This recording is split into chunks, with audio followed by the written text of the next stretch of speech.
Rather than large, welcome back to Kossi's Arsenal podcast. My name is Kossi. Good morning, good afternoon, good evening, wherever you are in all parts of the world. Welcome back to the channel. Welcome back to a brand new video. Let's dive into this afternoon. Arsenal do have some injury concerns. Saka, Ramsdale have been called up for the England squad. Ben White was dropped. The three Gabriels, Gabriel Martinelli, Gabriel Magalhaes, and Gabriel Jesus all dropped from the Brazilian squad. I don't know, and I don't understand why, but we'll talk about that, and of course a few transfer news to dive into as well. Hit the like button for me, subscribe to the podcast as well. We're very close to 60,000 subscribers, and let's get this video to 300 likes. Now, let's start off with Gary Southgate and the England squad.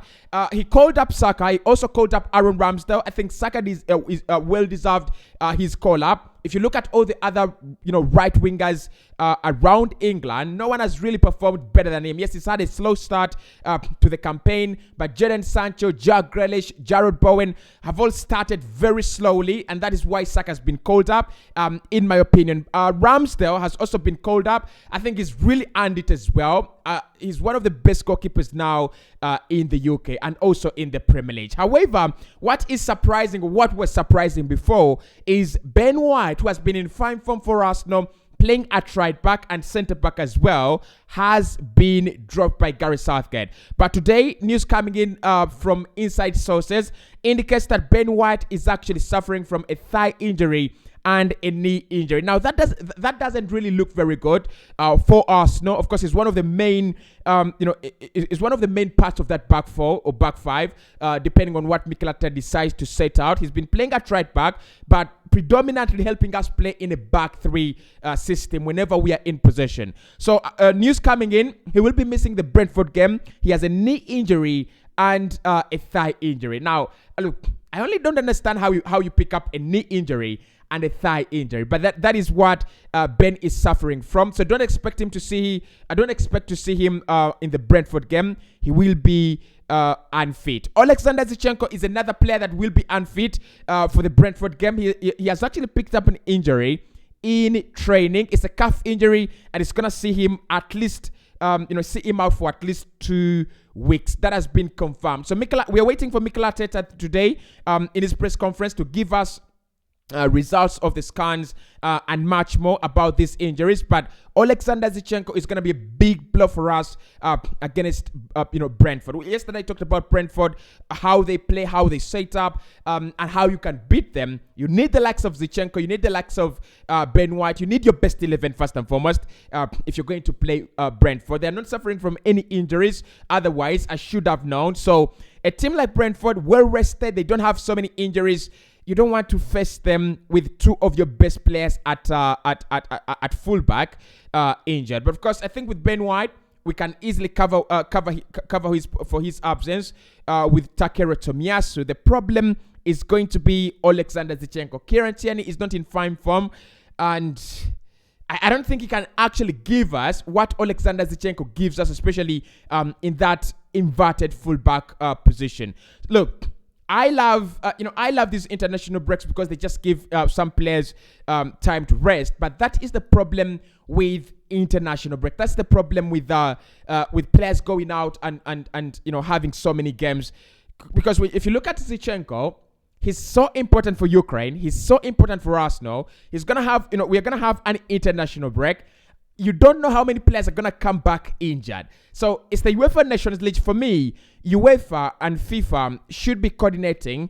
If you have a World Cup midway the season, if you have a World Cup in winter, the UEFA Nations League should be postponed. All UEFA friendlies, all FIFA friendlies, all FIFA competitions, apart from the World Cup, should be postponed as well, because literally that means within a space of only 1 month, Arsenal players who are representing their countries as well are going to be playing at least 12 games in 1 month. It's absolutely ridiculous. So Alexander Zinchenko has already started feeling the impact of many games, and of course, like I said, he's one of the players that Mikel Arteta really is looking to build his system on. And if he starts picking up these injuries, there is also a scare that his injury could be the same as Thomas Partey's, a recurring injury, and those ones are the worst a player can pick up, because They literally don't go away. They keep on haunting him throughout his career. So if it's a calf injury, and he did pick up a calf injury as well this season, that means it is a recurring injury. Arsenal have have things to deal with. Now, Emil Smith-Rowe, there is a positive around this one.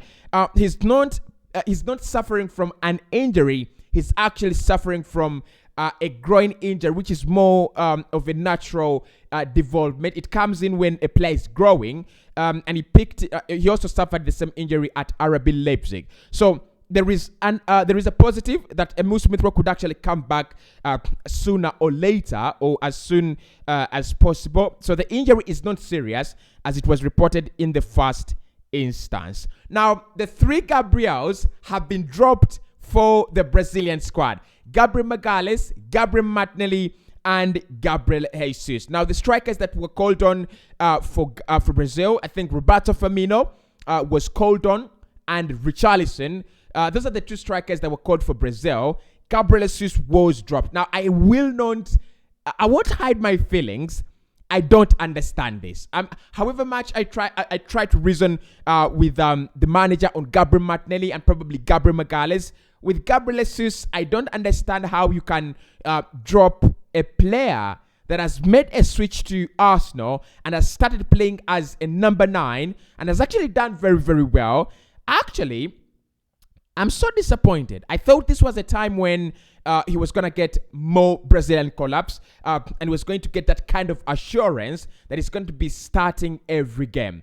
But he's been dropped. He wasn't called up in the provisional 25-man squad. And look, that creates a bit of scare, because if you're not called up in the last games before the World Cup, there is a high possibility that you don't make it to the World Cup squad. It's fascinating. It's absolutely fascinating. So Roberto Firmino and Richarlison apparently will start ahead of Gabriel Jesus in the Brazilian squad. Gabriel Martinelli has also been dropped. I don't understand that as well. The likes of Anthony have been called up. I think, look, the work Anthony has done for Ajax guarantees him a call-up. Vinicius Jr. is a no-brainer. He should be called up. And a couple of other players, I think, that have been called up, Rafinha, as well, deserve the call-up. But for me, Gabriel Martinelli, the fine form he has exhibited right from the start of this season, the end of last season, he deserves a call-up for Brazil. I mean, it's not all about playing all the time, but just give him a call-up. He deserves it. He's really been in fine form. 3 goals in 6 appearances for Arsenal at the beginning of the season. Call him up. He deserves it, honestly. And then Gabriel Magalhães, this one baffles me. This one absolutely baffles me. Thiago Silva, I understand.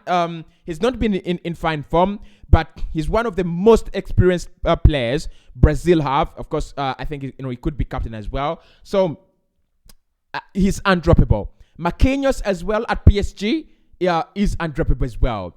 But then you have to think about the other players that are really, really doing well. For me, Gabriel Magalhães is undroppable for Brazil currently. He's one of the best centre-backs in the Premier League. He's one of the best centre-backs in Europe. And I just don't understand if it is on merit how Gabriel Magalhães is not called up for the Brazilian squad. So for me, look, they've not been called up. If they're not called up for the Brazil World Cup squad, the final squad, I will be shocked. I will be absolutely shocked. But on the other side, we do have a positive on William Saliba. He was called up for the French international squad. So William Saliba is good to go.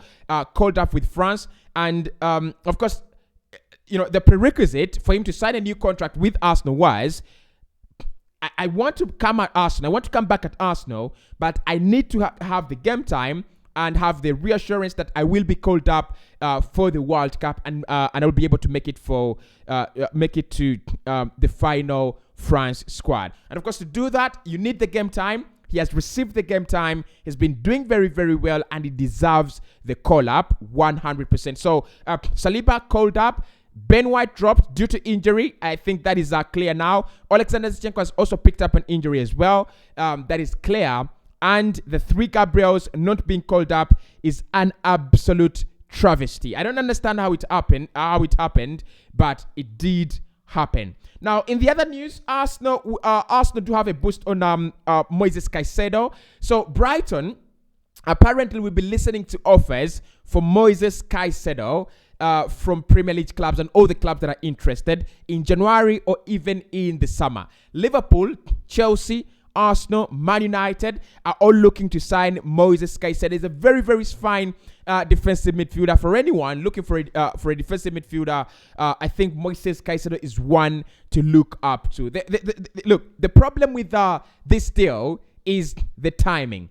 I don't think Brighton will sell Moises Caicedo in January. I mean, it just doesn't make any sense. They lost Yves Bissouma in the summer.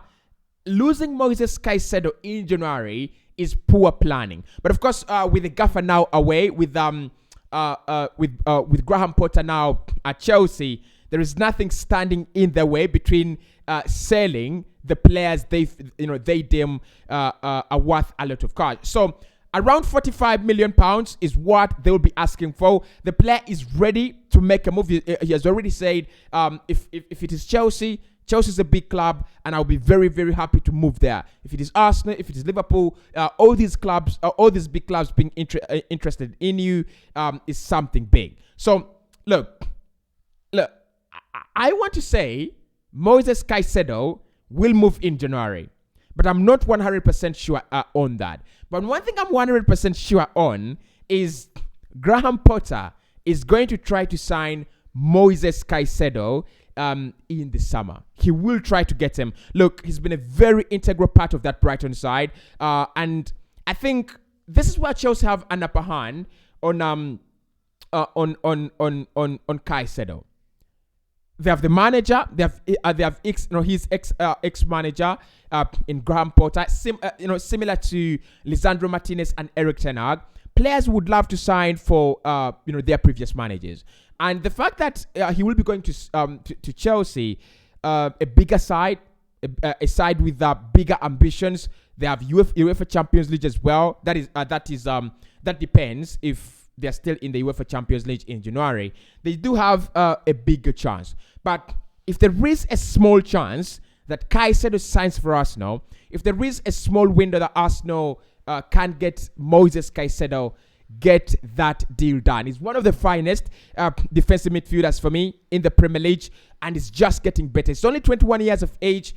I just wonder how Manchester United messed up on this one, because look, they had a chance to sign him. I think that was in 2021, was it? For around 3 to 5 million euros. They failed to get the deal done. Brighton did it. Brighton signed him. I think he joined them in the January of this year, and it's been a revelation of a signing. It is so prudent from them to focus that they will lose Bissouma, so they signed Caicedo. For me, Caicedo is one of the very, very interesting defensive midfielders outside for Arsenal. Bit of a difficult one, but Brighton being able to listen to offers just makes things a little bit open. Will Tony Bolle spend more money in January? If they don't, that is where you need to swoop in. That is when Arsenal need to come in and just take advantage. In my opinion, just take advantage of the situation. Douglas Luiz as well. He's apparently told his friends that Arsenal will be making a move on him in January. I'm going to tell you something, and this is purely what I feel. I don't think Arsenal will move for Douglas Luiz in January or even in the summer. It is one where it feels like it was kind of summer or never. Look, there were so many players that Arsenal are looking at, and by the time we got in January, there is enough time for us to scout better talent and look at other players. So for me, although Douglas Luiz feels Arsenal will be back in January, yes, it's going to be a little bit cheaper in January. I think Aston Villa will be a little bit more loose. They'll be more of a listening side. They will allow him to move in January. I don't think he will move. I don't think he'll make a switch in January. If there is any possibility that he makes a move, it's in the summer, and he will be on a free. Unless Arsenal do not sign a midfielder in January, that is when I see Douglas Luiz as a potential Arsenal signing. So anyway, he's telling his friends he's optimistic Arsenal coming back in January. But for me, I think we have another player in mind. I think Mikel Arteta has another player in mind. I will be surprised if we go back for Douglas Luiz in January. So for now, that is it. Hit the like button, subscribe to the podcast as well, and I speak to you in Mikel Arteta's press conference reaction.